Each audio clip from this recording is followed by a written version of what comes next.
Thank you very much, my friend and the state BJP president, Rajiv Chandrasekharji, and my colleague in the Ministry of Minority Affairs, George Kurianji, and all the senior BJP leaders of Kerala.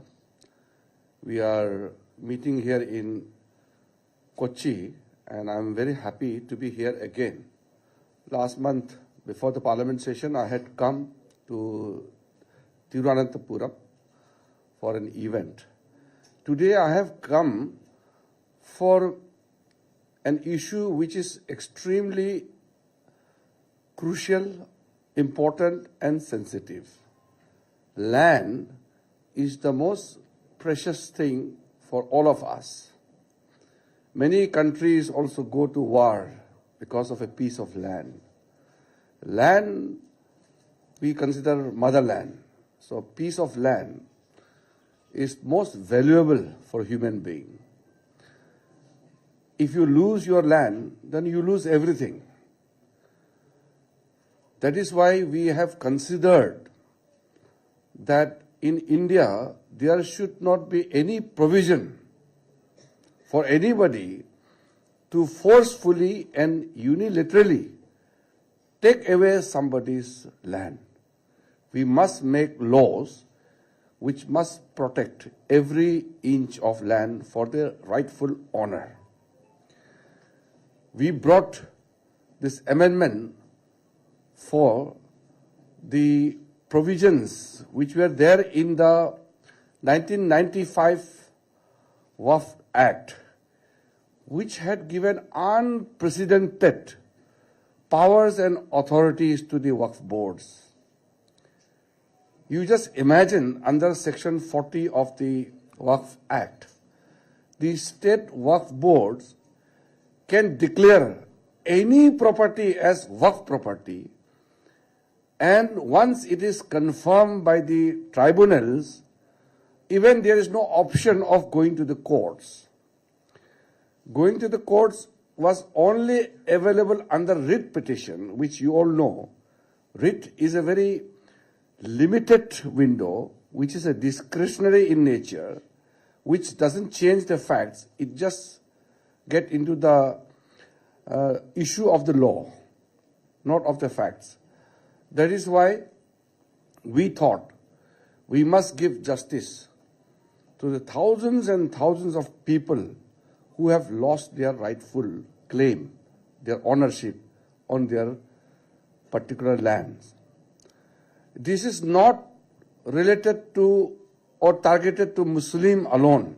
There are some campaign going on to set a narrative that the central government is working against Muslim community. No.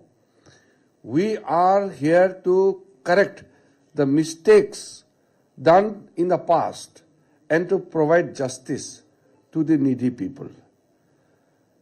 Let me also remind that it is not only other communities, not only Christian communities, but crores and crores of Muslim women, the poor Muslims, the destitutes, they are also deprived of the benefits which they should have got from the Waqf properties.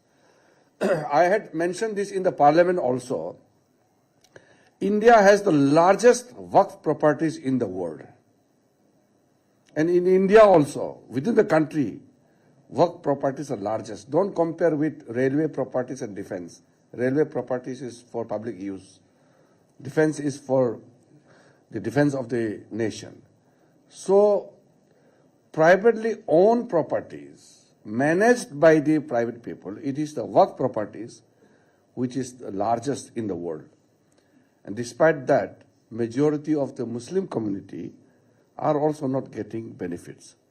That is why I am making the point very clear from the beginning that it is not targeting any community.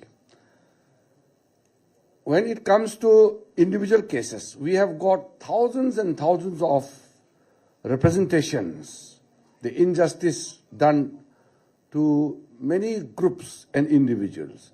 One of the such cases was the Munambam case.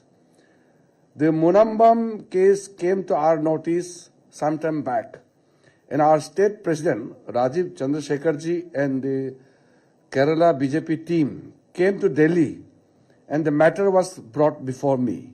Then when I had gone through the Munambam case, I was deeply upset. The 600 fishermen, the innocent people, who have paid the money from their hard-earned money, they paid for the land. They have settled everything. They have started paying taxes to the government for the land. And suddenly, the Kerala State Waqf Board decided and declared the Munambam land, 404 acre of valuable land, as the Waqf property. That is how the tragedy of the Munambam came before us, and the people of the country learned about the injustice done to those 600 fishermen. They are farmers, fishermen. They are innocent people. So, looking at such injustices and such pains of the people, Narendra Modi government decided to bring amendment to the present Waqf Act. Without going into the details, first of all, we strike down the Section 40. No authority in India should have this kind of uncontrolled, unprecedented authority to declare any property as Waqf property. This is unconstitutional. So we strike down. Now onwards, such cases like Munambam matter, there will be no arbitrary declaration of any property as Waqf property. The survey commissioner, which worked in tandem with the Waqf boards, have been removed. Now, all the surveys to be conducted by the collector will be fully authorized to assess as per the documentation available with the government records. We have found that it is the survey commissioners, Waqf boards and mutawalis who were working in close coordination, taking care of their personal interest and declaring the land as Waqf properties. From 2013 to 2025, more than 18 lakhs of properties were claimed. And we have realized that if we don't intervene now, then people will start losing their rightful ownership of the land. Remember, once a waqf means always a waqf. If we don't change the law, any property declared as a waqf property cannot be reversed. Permanently, it is in the name of Allah and dedicated for the purpose which is mentioned as religious, pious and charitable. So that cannot be reversed. So as a responsible government in the country, we had to take these very important steps. And we passed this act after thorough discussion, and we hope in the future we will not see the case like Munambam issue. Now, referring to some of the points, I want to quickly point out. After removal of the Section 40, we also removed the Waqf by user provision. That means, as per the earlier provision, anybody, any Muslim or any non-Muslim can declare any property as being used by his ancestor for any purpose, or they used to do namaz or some other purpose, without any document, report and claim about that particular portion of the land and declared it as Waqf property through the state Waqf boards. Waqf by user is a very dangerous provision. it doesn't require any document. Just imagine.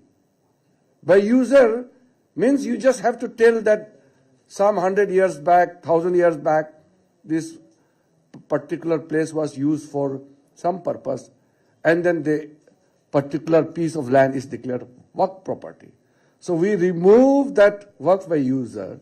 Henceforth, if any property has to be declared as work property, it must be through a deed of declaration. You can't make oral declaration. So it is compulsory that the property must have document, valid document, registered document, and then only the waqif, means the one who declares the waqf, can do it as per his own wish. That is in the provision, it is a new provision we have inserted, Section 3R, subclause 4. Now, any property which are under disputes, like the Munambam case, any property which is under dispute or under legal proceedings, means which is sub judice, cannot be settled as work property. It will be, if it is under legal proceedings, then it will be decided by the court. Of course, we cannot take away the power of the courts, so it will be decided by the courts. But new declaration will not be allowed. Then we had this Section 36, 1A and Section 36, Clause 7. The verification of the property has to be done by the collector. I had mentioned earlier, it used to be done by the survey commissioner. The survey commissioners had their own interest. Now it is the district collector who will now see the genuineness of the application or any matter which is in question, and then the waqf deed is a mandatory provision, and registration of any waqf requires a valid waqf deed. Without that, registration cannot happen. Many of the Congress and the communist MPs were saying that why should this authority should be given to the collector? The authority should be remain with the survey commissioner. We were very clear. The survey commissioners, work boards and mutawalis, they all were working in tandem, which caused so much of miseries and pains to the innocent people. So we have categorically stated that collector doesn't belong to anybody. An IAS officer doesn't belong to political party. And in any way, the collectors, he is the revenue officer. He has been dealing with the revenue matter. So that is why the authority should remain with the collector. And then collector will always do justice. Now, we have made another provision that the person who creates waqif has to be a practicing Islam for at least 5 years. In 2013, the Congress government, the UPA government made this dangerous provision that anybody can create waqf.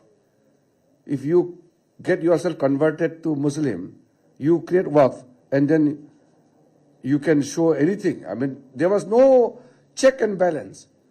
So we said, as per the Islamic law, as per the Sharia law, if you are dedicating your property in the name of Allah, you can do it. But you can do with the property which you own.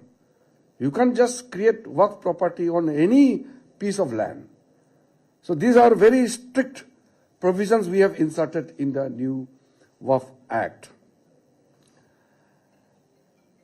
And then,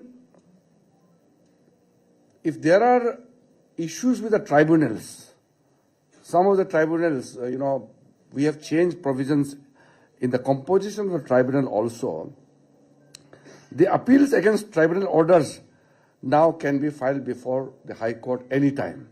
As I mentioned earlier, it used to be under special writ petition. It was allowed. Now anybody can go and file before the High Court. and we have changed the composition of the entire work boards, councils, and the tribunals. I will give you one example. Work disputes can be with anybody. For example, Munambam issue. The fishermen can be Hindus, can be Christians, can be anybody. Now they are saying, the CPM, the Communist Party and Congress people are saying, the work board must be constituting of only Muslims. Now if it is a matter between Muslims, then okay, it can be only Muslims sitting on the board. But dispute can be with anybody. The dispute can be from any religious background. So in the board, we have made provisions that even non-Muslims also can be made member in the board. However, majority will remain with the Muslims. We are not taking away the authority of the Muslims. In the state work boards, majority non-Muslims can be 3. And in the Central Work Council, which is headed by me in the present time, we will have maximum 4 non-Muslims. And we are not picking up anybody to put there. We will be putting those people who know the Islamic laws, who are well aware of the provisions and the legalities, an experienced person, the scholars, so that the feedbacks from those scholarly people to be made members in the boards and the council can be of useful. So that is why you can imagine, as a genuine citizen of India, if a dispute arises between parties of different religious background, how can you make the board constituting of only one particular religious group? So that is why we have made it much more inclusive and also broad-based. And then, of course, there will be lots of issues, especially I am going to Munambam this evening. I will be meeting the people. I will be listening to them. Now, some of the issues which I want to highlight is this Munambam issue, which I had gone through briefly, the multiple change of the ownership in the past. But one important issue which I want to highlight is there was this Muhammad Siddiqui said he had transferred a particular property to Farooq College. Now, as per the Islamic law and Islamic practice, once you create a waqf, it cannot be transferred. Now, he has transferred the particular property to the college. Once it is transferred, then that particular property is no more waqf.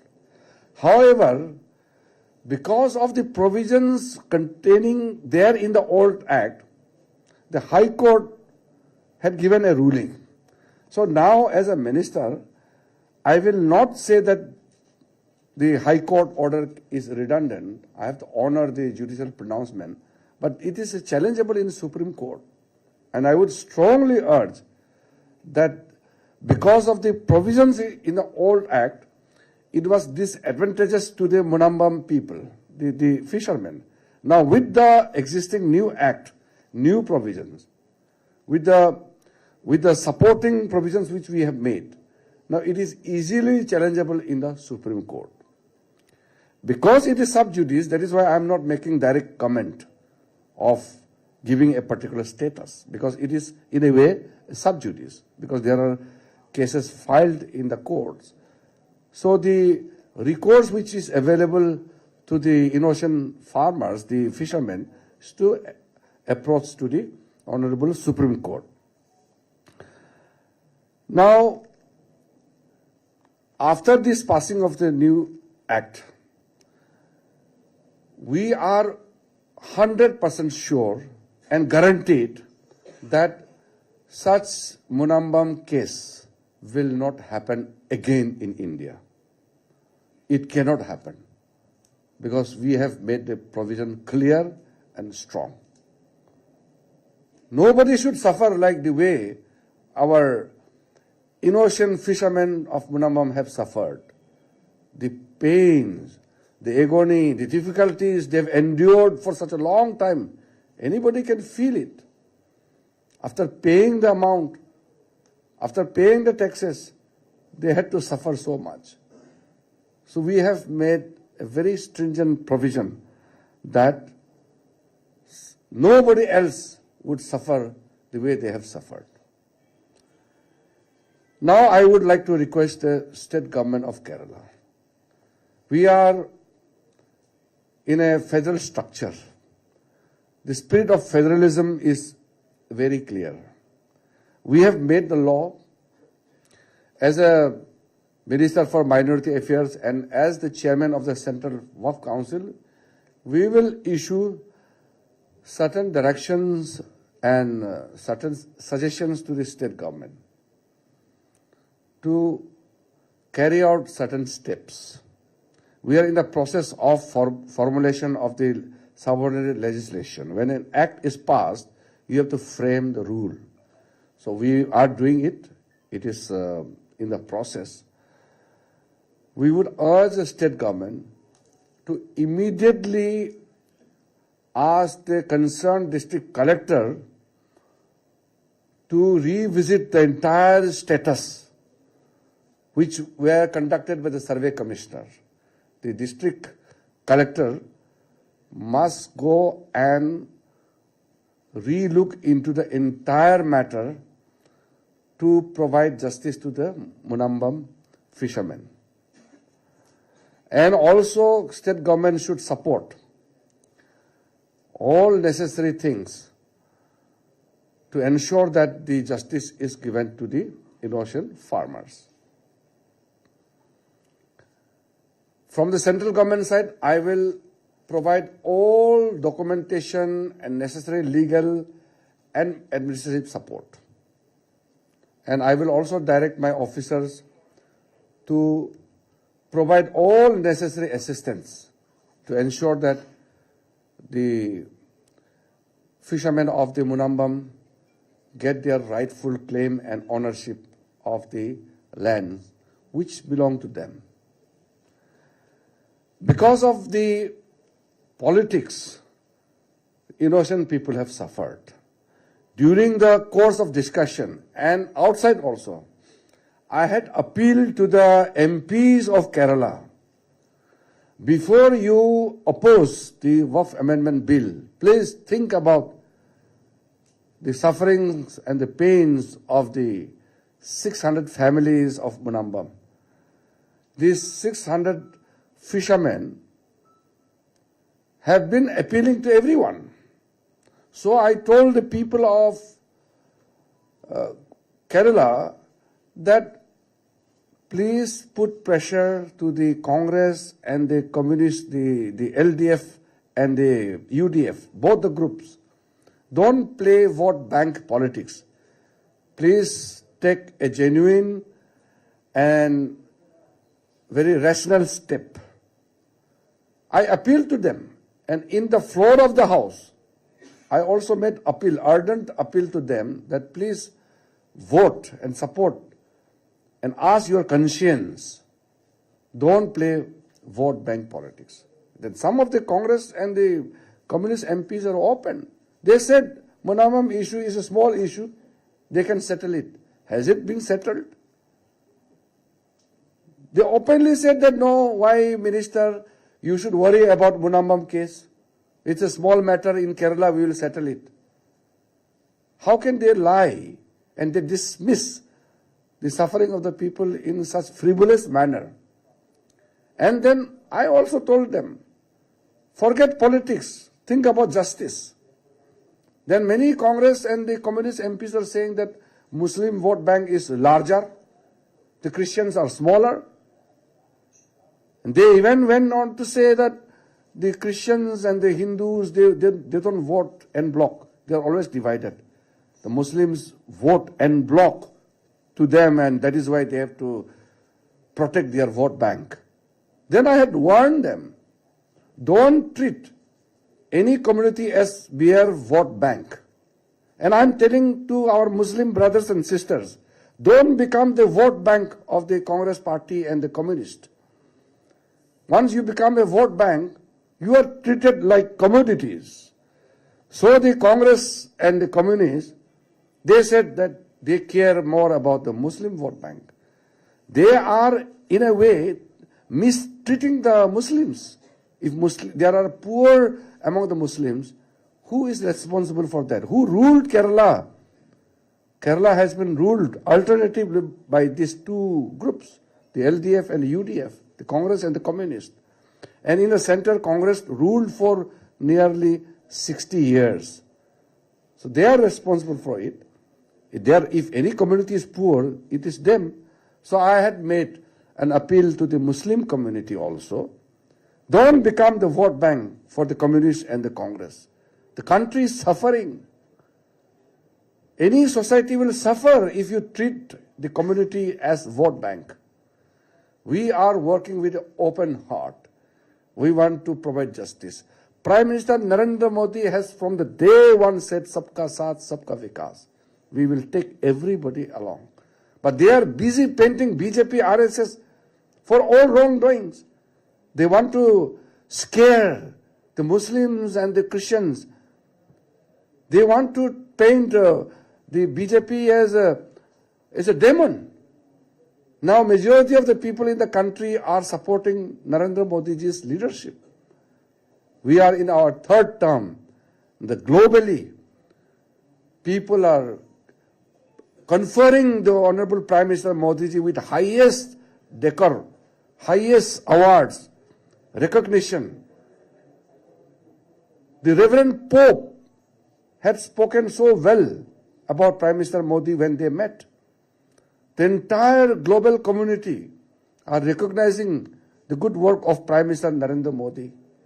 And these people, they want to scare the people about BJP by spreading all rumors, all fake news, all fake narratives.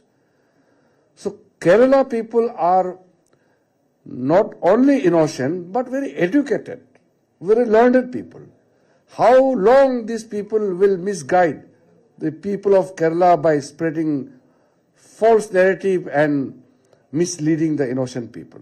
It is time that we must make course correction. Kerala people are educated and they are found everywhere. But I know the situation here, how the central government's all-out efforts are being underutilized by the Kerala government.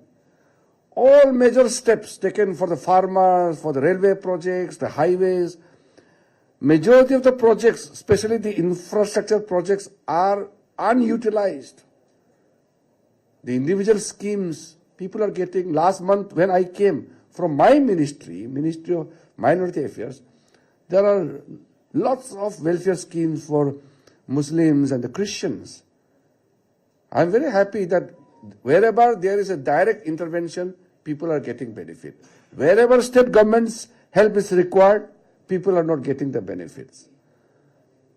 So as a man in charge of the Ministry of Minority Affairs, I assure especially the Muslim and Christian community who are defined as a minority communities in our country. There are 6 minority communities as per the notification: Muslims, Christians, Sikhs, Jains, Buddhists, and the Parsis. Parsis are the smallest. Only 52,000 Parsis are left in our country. We are making program to enhance the population of the Parsis. So what I want to say is Kerala is a very progressive state, but because of the misgovernance of the both Congress and the communists, majority of the youth are forced to go out of India or elsewhere in search of good job. If there is a smart, educated young people in Kerala, it's because of their hard work. But they are not given proper employment and opportunities in the state, forcing them to go out of the country. Otherwise, Kerala is the most literate state in our country. We are proud of the beauties and the potentials of Kerala state. Prime Minister Narendra Modi ji has come so many times to Kerala, and he has already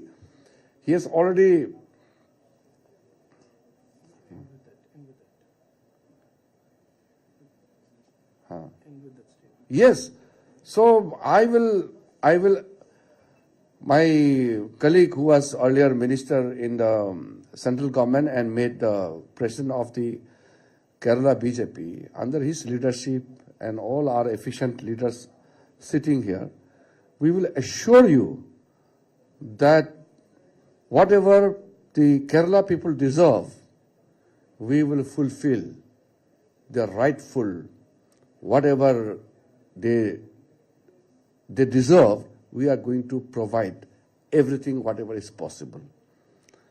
And I will come back again, and on this Munambam issue, I am going to meet the farmers, the fishermen, and then till the end, we will follow up. We will ensure that they get the justice. So, I'm happy that you all have come. I think most of the cases I have covered. I don't want to make it very lengthy by talking so many provisions in the Act, because I want to confine it to the relevant provisions for the state of Kerala, particularly the Munambam issue. Thank you very much. ആർക്കെങ്കിലും ബഹുമാനപ്പെട്ട മന്ത്രിയോട് എന്തെങ്കിലും ചോദിക്കാനുണ്ടെങ്കിൽ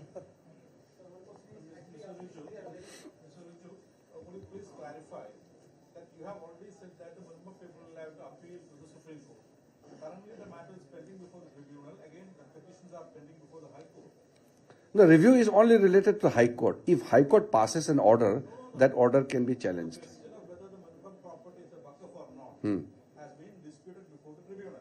Yes. So that matter is pending before the tribunal. Yeah. So how can a resident of the Munambam bypass all the legal procedures and go straight to Supreme Court? You have to make it very clear. If the matter is with the tribunal will be reconstituted now. The state work boards and the tribunals will be reconstituted because we have changed the composition. Earlier only Muslims can be there. So now tribunal, there will be 3-member tribunal, and both sitting district judge and the retired judge can be member of the tribunals. So the tribunal will be reconstituted and the state work boards will be reconstituted. Anything pending with the tribunal can be reappealed. What I referred is if High Court has, because there is a ruling of the High Court. So the High Court order can be challenged in the Supreme Court. Currently the matter is pending before the tribunal. No. That is why I am making it very clear that Supreme Court case was in reference to the High Court. There was observation of the High Court about the status of whether there is a waqf or not. That question is being currently tried by the tribunal. High Court order cannot be reversed by the tribunal. With regards to the status. What you are mentioning too is just a passing reference that was passed by the bench. Yeah. And the question of whether it's a tribunal or not will come up before the. Yeah, that I have made it clear. No? Tribunal will be reconstituted. So I will also pass a direction from the central government. There is a provision that I will tell you the provision number. There is a provision in the Act where central government, I can pass a direction to the state work board and state government to act in a particular manner. I just forgot the section 9. Section 9. Yeah. 1 second. ഞാൻ clarify ആയിട്ട്. Minister പറഞ്ഞത്, in the event there is an adverse order in the High Court, you do not have to only rely on a narrow writ jurisdiction to go to any appeals court. Here you have the right to appeal. No, that was not what he said. No, I'm no. What is the controversy? What is the point you're making? No, my question is very clear. Yeah. Since the matter Munambam issue is pending before the Waqf tribunal, two questions are being tried before the tribunal. That is, enlisting the Munambam property as a Waqf property by the board is questioned, and the registration of the Waqf property has been questioned. So naturally, the appeal lies with the High Court. Yeah. And then even after completing the High Court procedure, only you can go to the Supreme Court. That is why I said. You can't go straight to the Supreme Court, right? I have made it very clear. Since the tribunals and the boards will be reconstituted because we have changed the composition, so after after, if a person doesn't get justice from the tribunal, the appeal to the High Court is open, if you remember what I have said. Earlier, the appeal was restricted. Review is, it's a writ. Review is not about changing of the status. It's about the question of law only. The High Court can decide only on the question of law. And ordinary people cannot go for review. So now, first of all, the appeal has been made very clear. Anybody can make appeal, number one. Because I have seen there was a passing remark by the High Court. Since High Court has made a passing remark, the tribunals cannot reverse any High Court order or order. Yeah. These days, this oral observation leads to the judgment. Yeah. That is why I'm saying, if they have to go up to the Supreme Court, we are ready to assist. So that Yeah. means they will have to take the legal recourse. No. Right now, we have changed the entire provisions. But If you go back, at the same time, the amendment says that those petitions or those cases which are currently being tried or in dispute, the status will not be. That is pretty clear in the amendment. because you cannot take away the matter which is sub judice. That is very clear. Yeah. There is a provision in the 25 amendment saying that those cases that are pending before the court or any other tribunal will continue. Yeah. So that you are agreeing to that. So that means It is not it is not a question of agreeing. You can't take away the right. so that the only recourse that is currently available to the residents of Murmam is to fight the case in the court. Yeah, you have to have the legal basis to fight in the court. Now the provisions are in favor of them. No, but it's up to the court to decide. Of course, we can't take over the right of the court, no? Which right they did not have before this law. That is, and again they have to go to the tribunal and the high court. No, what is the point? Yes, we are agreeing. I am agreeing. That means the 2025 amendments has in no way benefited the residents of Murmam. How can you say that? Fight it out in the court. No, that is your judgment. No, because since you know that the Murmam matter has been pending for long, that provision of fighting the case in the court is not overruled. Technically, what you are saying is right, because we cannot take away any matter which is sub judice. That's the reality. No law, when it's passed by Parliament, can say that a process that is sub judice comes to an end. You can The make law can be used by those. So therefore, no, your characterization is wrong that it does not help the people in Murmam. When the law is no, you just said that. No, I said that as of now, even now, the Murmam residents will have to fight it out in the court. What is a legal dispute remains a legal dispute, excepting the law is in the favor of those who are fighting the case. That is up to the court to decide. No, you are supporting the position, but you are just saying that, or you are expecting that Parliament should pass a law to settle all the cases. Is there a shortcut to the residents of Murmam to get justice? No, the provisions are conducive to them. I have explained in detail. It will help them. If we have not changed the provisions, if we had let it remain so, then they have no any other course. Currently, the case is being tried before the tribunal. You have said that you are going to change the tribunal constitution and retired district judges can also become the tribunal member. So will it in any way affect the case that is being held? Right? It will help them, and when they get the help, you also How is it going to help them? you will be happy to see that it will help. And as a matter of fact, if we had not taken this step, the door was closed for them.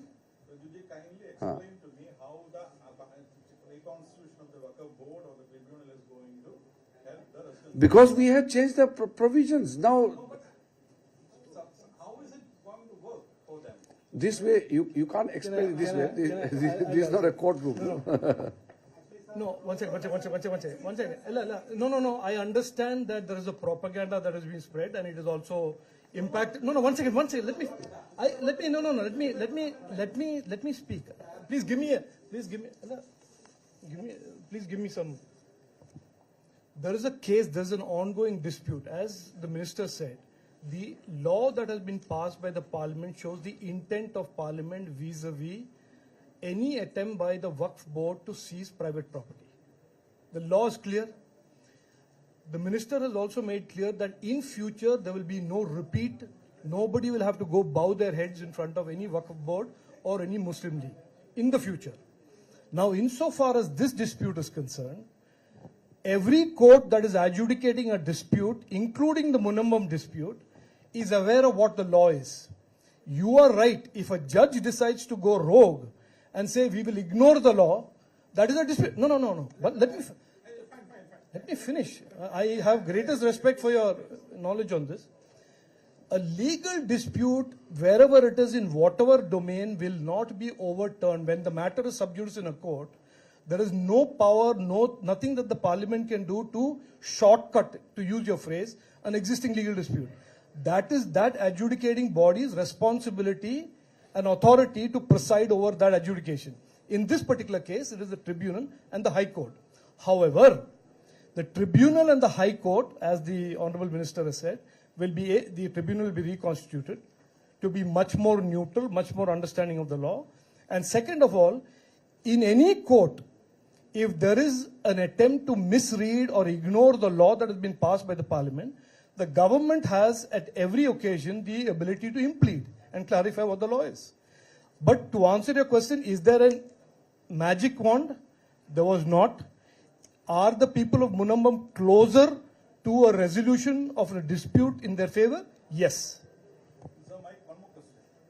Since the question that is being tried before the tribunal is based on the 1995 regulation, 1995 Law. 1995 Waqf Act, and it is being tried there. And you have, the government has been brought in a new amendment 2025. So what will be the law applicable to a case that is pending there? Will the law has a retrospective effect, and will 2025 law will become applicable to an offence that happened before the enactment of the law? Yeah, the retrospective issue is already well explained. Of course, retrospective, in a sense, when the title is clear, there's no question of retrospective effect, right? A settled case is settled case. But Munambam case is not a settled case. So the Munambam, what I'm asking is, will the Munambam case that is currently pending before the tribunal will be tried by the 2025 legislation or 1995? Of course, 2025, and that is why I said. No, but what is the law prevailing at the time of the commission of the offence or the wrong act? That should apply. At the time of the matter which had gone to the tribunal, they had gone as per the 1995 Act. So there will be a retrospective. And now, in such cases, it will have a retrospective effect because now the collector will have to go and revisit The survey and all that. everything, because when you go and look back into the issue which you feel must have a revisit, you must. And I can assure you, without going, because I can well appreciate your inquisitive and your eagerness to know. It is understandable because justice, if it is delayed, justice denied. So this kind of feelings are natural. But I can assure you that the fishermen of Munambam will be protected. Yes. Section 3 of the 2025 Act. So one final question. Section 3 of the amendment says that all trusts will be taken out of the purview of the Act. That was basically for Bora Muslims and that other community.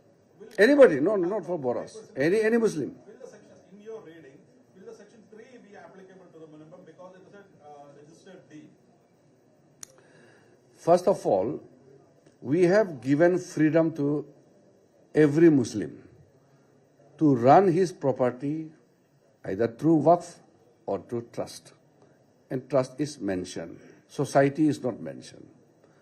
As I mentioned once during the briefing that if the property, the Waqif, has dedicated a property and if it is transferred, then it loses the title, the status as Waqf, because Waqf property cannot be transferred. That is why I deliberately mentioned it, that this point can be taken up, because because you have three reasons and three purposes for which a Waqf is declared. If the property is transferred, which is not permissible, then it loses its status. These are some of the points. But this is not a court, so I'm not arguing in that manner. I'm just giving the provisions. Yeah. That's why I'm saying. So I can't speak like a advocate here because I have to address the larger issue. So when I said that the interest of the Munambam fishermen will be protected, you take my word in that way. And then how to do it, it is a process. You can't decide a case. Since you have made a law, this case will be settled. And in a press conference, I point out a particular provision and then say that this is settled. It doesn't work like that.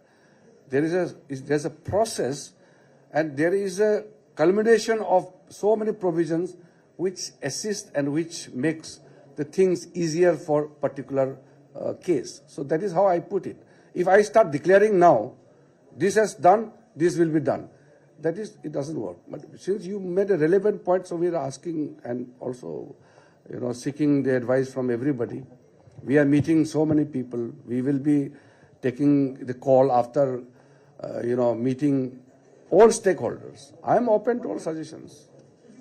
Sri Manorma. Huh.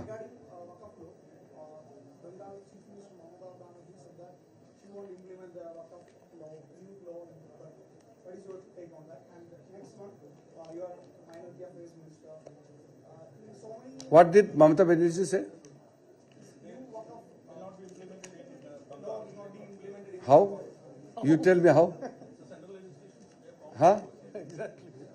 She is holding a constitutional position. Chief Minister is a constitutional post. Law made by the Parliament is constitutional. Can a person sitting in a constitutional post declare that she will be unconstitutional or she will not follow anything which is constitutional? Will the states be free to frame their own rules? Subordinate legislation will be formed by we will make a broad line. Then yes, the rule is to be followed. Now very soon we'll come out with the rules and then state government will follow. And the government of India has the power to give directions to the state. Yeah.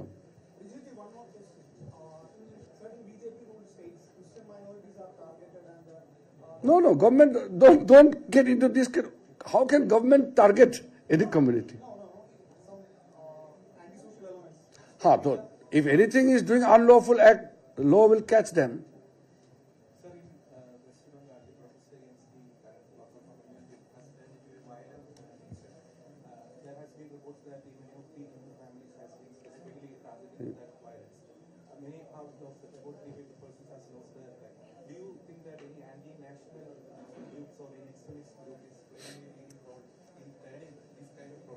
Well, I don't know about the involvement of the anti-national elements or some of the anti-social elements.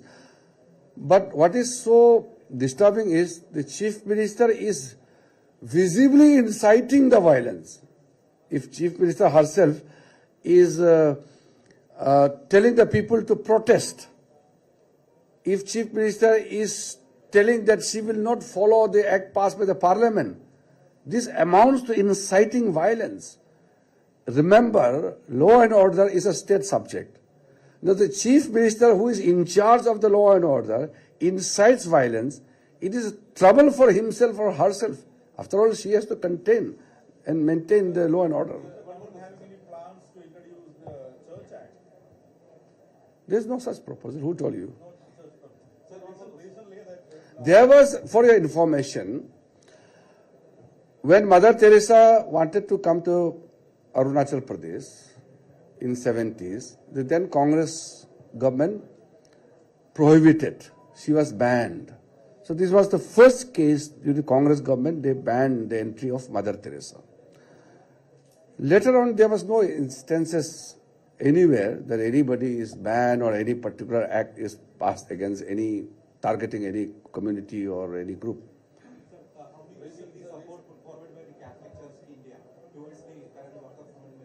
No, I'm very happy that the church leaders have supported this particular act. When the bill was being piloted, numerous church organizations made an appeal to the political parties to support the Waqf Amendment Bill. Recently, the organizer came out with a news article saying that the Christian church had the largest property in Britain. Who said? The organizer. I've already answered this question. And they have the largest property, and most of which were acquired during the period of the British. And since there is no particular law governing the church-owned property, so in that context, isn't it the Church Act quite relevant to India? I will be responding to you, but the thing is, we have to give chance to others also. Otherwise, they will mind you that you have taken all the space. The desired headline you're not going to get from this. No, you can't authorize like that. Taken and heard and answered. As your question. Yeah. No, he can't take away her right, no?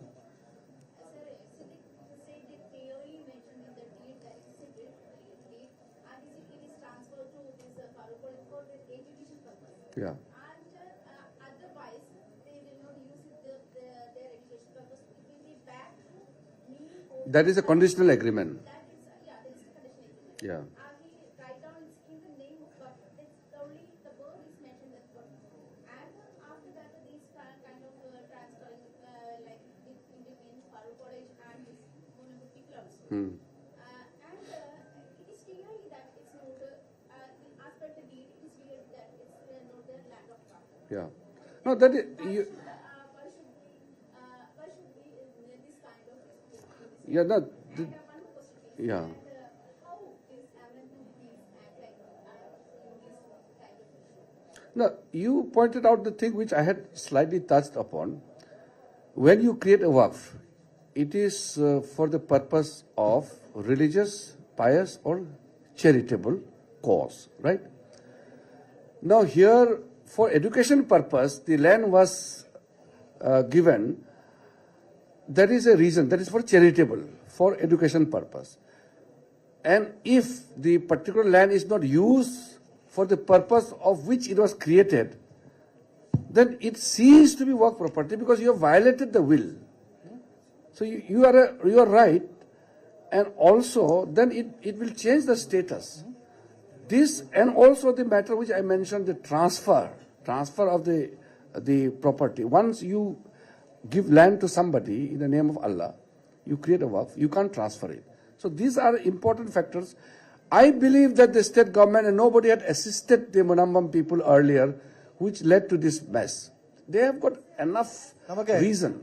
Already നമ്മുടെ Clearly mentioned that it is used for education purposes. Yeah. Otherwise, it will be back. Yes. Back by us, not to back. It's a very strong reason. What you pointed out is a very strong reason. That is why I mentioned it. ബഹുമാനപ്പെട്ട മന്ത്രി നമുക്ക് No, don't dilute it. അല്ല നമ്മൾ ഒത്തിരി അല്ല ബഹുമാനപ്പെട്ട മന്ത്രി ഇന്ന് ഒത്തിരി ചോദ്യങ്ങൾക്ക് ഉത്തരം One നൽകി. second. So much like in Tamil Nadu as well, just 2 days back, there were about 150 villages in Anaikatti district where about 150 families were living for almost over 4 generations.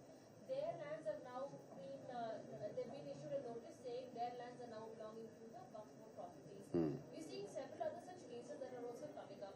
How, from the center and you leading the entire Waqf amendment, how are you going to navigate through all of this? Number one. Number two, how are you going to say, give an assurance to set people in this matter, even though provisions have been made provided? Yeah, so when I piloted the bill in the last year, I had mentioned this in detail. This time, because enough was deliberated in the JPC, in the House, so I did not mention about these cases.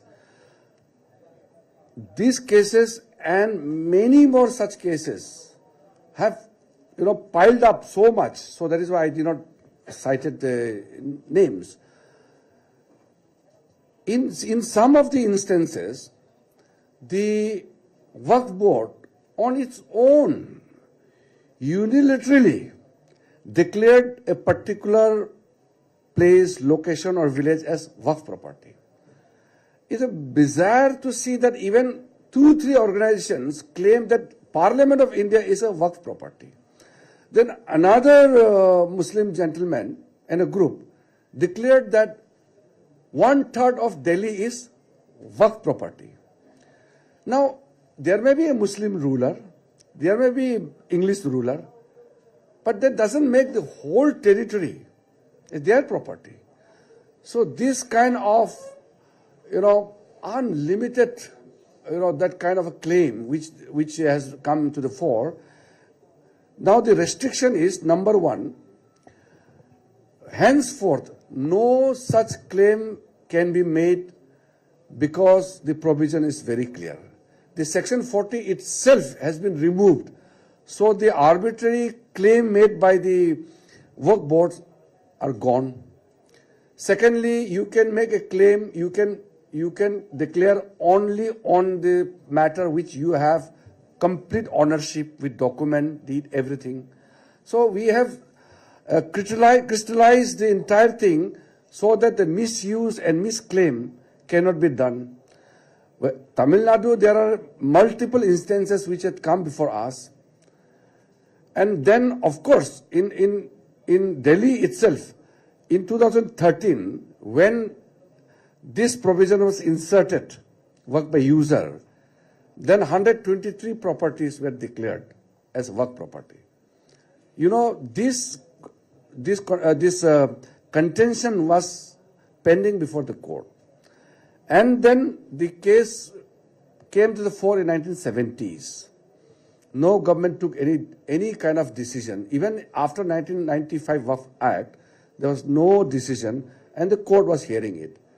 Suddenly, 2013 amendment came and immediately, just few days before the election, the UPA government denotified all the 123 properties and declared it as Waqf properties.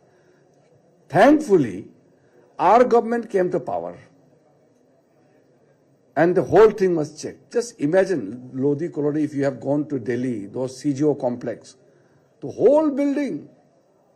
My office is also there, Minority Affairs Ministry. My ministry would have been gone as work property. Can you imagine? So we had done such a thing. In the years to come, the poor people will thank us. Particularly the poor Muslims, the women, the backward communities within Muslim communities are pouring in, coming to me and thanking. They're thanking the Prime Minister actually for bringing this kind of a huge relief. Otherwise, how many people would further lose their lands? You can't imagine. Anyway, thank you very much. I'll just add one point to your question. But before that, I was discussing about my the Kerala issue with my colleagues. I must say one thing. I'm not referring to other people. I'm referring to the political class. In terms of creating narratives, you can't beat the leftist and the Congress. They are extremely mastered in poisoning the minds of the people. The Congress party has poisoned the innocent minds of the society. And the communist agenda is very clear. They want to make everybody beggars. Wherever the communist party are in power, people drastically lose their wealth, income, and they become dependent. So the Communist Party wants to make people beggars. They want people to beg for everything. And the Congress Party is busy poisoning the people of the country. In Northeast alone, before I got elected as a member of parliament 2 decades back, the Congress Party poisoned the minds of the people so much that many people thought that BJP is anti-Christian and anti-Muslim. Now people have realized it is the Congress Party who have poisoned their mind, and they were the people who work against the communities. Now the Christian communities in my place, they are enjoying. Nobody is coming under any kind of restrictions and all. So we are a secular nation. Our constitution is secular. Merely holding Indian flag or constitution book will not do. You have to live with the spirit of the constitution and truly respect the Indian flag. The Kerala, some of the people unfortunately I'm not blaming the entire community, but the radicals among the Muslims are given space in Kerala. The radical elements, some of the extremist elements are getting refuge in Kerala. The innocent Muslims will be unnecessarily blamed, because not every Muslim is extremist, but few of them are polluting the society.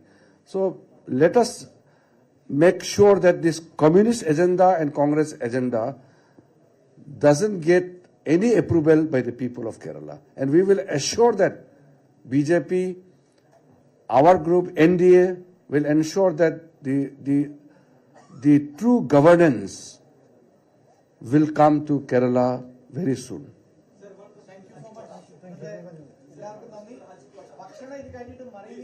Hajj quota is just 1 second. See, let us be very clear about the Hajj quota. Some people are Tamil Nadu Chief Minister and some Jammu and Kashmir Chief Minister raising. We had agreed on 1,75,000 Hajj quotas this year. In 2013, we had only 1,30,000 quotas, which because of Prime Minister's effort, we increased the Hajj quota with the support of the Saudi government. This year, we have conducted same as last year. 52,704 are given to the combined Hajj operators, these private tour operators, and rest are with the Hajj Committee of India. I had visited Saudi Arabia 2 months back, and then we had settled everything. I have seen the arrangement, everything. So the quota which has been offered to the private operators, they were given the timeline. There was last date given by the Saudi authority. Saudi authorities had changed certain norms, stipulations and conditions that are well known. On the last date, when the payment is to be made, the tour operators could not make the payment. They thought that this year also will be like last year. But the Saudis had made it very clear that you have to make payment on a particular date as a last day. So our private tour operators could not make the payment. Thereby, they cancelled this space in Mina. And that led to some panic. Then I intervened. I had the video conferencing meeting with my counterpart, the Minister for Hajj and Umrah of Saudi Arab. And then I made a request that, yes, there are mistakes from our tour operators. However, please consider to revive some quotas which are allocated to the private tour operators. Then he accepted and assured to look into the matter, and 10,000 seats are revived. We had requested the tour operators, let us not lose more quotas. So 10,000 allotted to us. Payments are, I think, under consideration now. Payments are being made. And then remaining quotas, which is being reported as Saudis have cut our quotas. It is not only India. I sent my secretary just 3-4 days back. During the discussion of my secretary, Minority Affairs, and the Vice Minister of Hajj and Umrah in Saudi Arab, during the discussion, my secretary was informed that the quota is reduced not only for India, it is for all the countries, majority of countries, because last year there were large numbers of deaths, because during the Hajj, the temperature goes up to 55 degrees Celsius, and the field like is above 70 degrees Celsius because of extremely humid and hot condition. So many lives are lost. So please don't get into this news that Saudi has cut our quota, India, and we have lost out. It is the situation which I had explained. And in fact, I must thank the Saudi authority for, after cancelling certain quotas, they revived 10,000 for us. And we are constantly in touch with the Saudi Arab. And then some of the political issues being made. Please remember, we have fully prepared to conduct the Hajj in a secured and safe manner. I have personally visited. All the arrangements are made. All the flight arrangement and their staying logistics, everything is being arranged. I can assure all the Hajis that Government of India will take care of their security, health. We have enhanced the security personnel's health personnels who would be traveling to the Saudi Arabia in thousands in numbers. Everything has been done. So this quota issue, please correct it. It is not targeted to India or reducing India's quota. It is a situational which I explained. Thank you. Thank